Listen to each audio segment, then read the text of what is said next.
Posted by you/cold_reaction9554. So, a little background. My parents divorced when I, 35M, was 17. My dad struggled with alcohol and substance addiction, and my mom eventually left him, which I totally understood and supported. Living with him was impossible. He wasn't violent, but he was verbally abusive, and he spent all our money on his habits. That was the last straw for my mom. After the divorce, my dad spiraled. He nearly overdosed and ended up in the ICU. I was living with my mom at the time, but I was scared that my dad would die, so I moved back in with him and my uncle's family. My mom was disappointed but let me make my choice. Losing my mom, most of his friends, going broke, and nearly dying finally got through to my dad, and he promised he would get better for me. It was hard to watch, but he actually turned things around.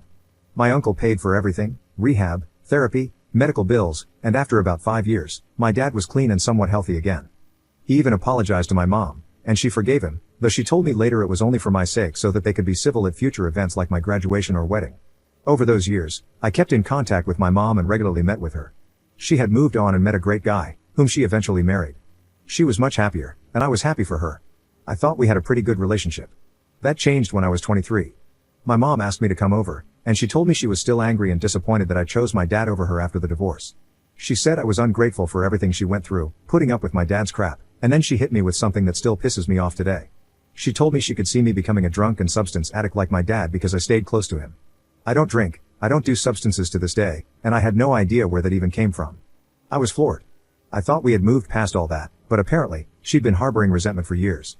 Then, she said that she wanted to go no contact with me because being around me brought back too many bad memories of my dad. She said she had found peace and happiness, and I was a reminder of all the pain she'd been through. I didn't know what to say except, okay. I later found out from a cousin on her side that her whole family was pissed at me for staying with my dad back then, and they all went no contact with me for her sake, saying that I betrayed her. I haven't seen or heard from my mom since that day. Fast forward to now, my dad passed away 2 years ago from a heart attack, a result of his years of addiction. Despite being clean for over a decade, he had lingering medical issues. I recently got married, and my wife posted some pictures from the wedding on Facebook. My wife said a woman claiming to be a cousin contacted her. I looked at the message, and it was a cousin from my mom's side, asking if it was really me in the pictures with my full name.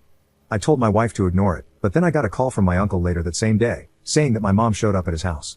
For context, the house where my uncle lives currently used to be the home where I grew up with my parents. My uncle said she asked him to arrange a meeting between us, saying she wants to apologize to me face to face. He told me he can set it up if I want. Honestly, after all these years, I feel nothing for her except maybe slight resentment for thinking that I would turn out as an addict. I was going to say no right away, but my wife thinks that's a crappy thing to do and that I should at least hear her out, let her apologize, and then go back to never seeing her again if I want. She says despite what she did shield me from most of Dad's addictions growing up. Now I'm having second thoughts. Am I wrong if I refuse to meet her? Update 1 week later. I didn't expect the number of comments I got on the first post. Thank you to everyone who weighed in, whether you agreed with me or not. There were so many different perspectives, and I've taken time to think about everything. First, I want to address this. A few of you said I abandoned my mom when I went to live with my dad. It looks that way when I think about it now. However, I feel I never abandoned her in any way. I loved my mom dearly, and I loved my dad too.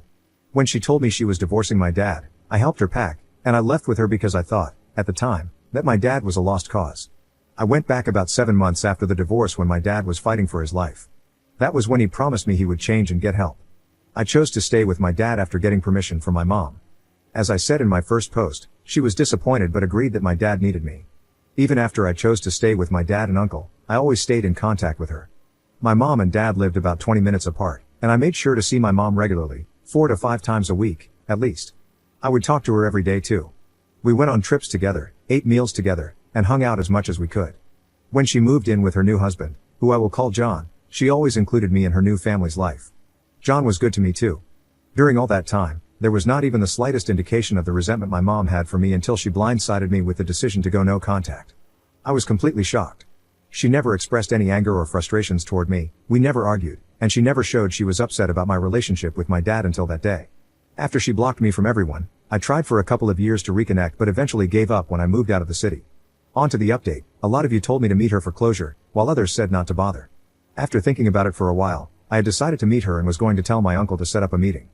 But before I could tell him, my uncle called me again, 3 days after my mom showed up at his house. He told me she came by again and gave him a letter for me. She apologized for bothering him and said she wouldn't be coming by again because she didn't want to raise my hopes unnecessarily. She hoped I would understand after I read the letter. My uncle said she sounded very sincere. I asked my uncle to send me pictures of the letter. It's not that long, and I'll summarize the important bits. The letter was a mix of apologies and well wishes. She wrote that she was sorry for how she treated me back then, especially for saying I'd turn out like my dad. She said she was going through some relationship issues with John, and seeing my dad getting better made her feel bitter because he never tried for her. She thought her second marriage was failing, and everyone around her seemed happy while she was miserable. She mentioned that she listened to some bad advice and regrets it. She said she regrets taking all her anger out on me when she should have gotten help. She said she made up lies to her side of the family so that they would side with her. I don't know what these lies were, as this is all she wrote. She said she got help a couple of years after going no contact but was too ashamed to reach out to me. She saw the wedding pictures and is happy for me, wishing me the best in life. She wrote that while she initially wanted to meet me, after some reflection and advice from her family, she realized it was for selfish reasons and only for her own sake. She apologized again and said it's better if we keep things the way they are. She ended the letter by saying she's happy and doesn't want to drag up the past. She apologized once more and wrote that she won't contact me again for both our sakes, asking me not to contact her as well, and wished me and my wife well. So, there's that. Honestly, it's probably the best outcome, and I'm at peace with it. I am happy with my life, and I'm glad my mom is happy with hers. Like she asked, I won't contact her, but I'll keep my door open if she ever wants to meet in the future. I also realized how foolish I was to hold on to my resentment over her comment about me becoming an addict. I also want to address the comments that said my wife was overstepping. My wife knows all about my past and about my mom. She is a kind soul who sees the best in people. Like I mentioned in a comment on my first post, she was just looking out for me. She wanted me to have no regrets. She did apologize for saying it would be crappy not to meet my mom, but it's all good. We both know each other's boundaries, and we communicate well. Right now, we're planning our honeymoon, and life is good. Thanks for all the supportive messages and comments, truly appreciate it. Bye.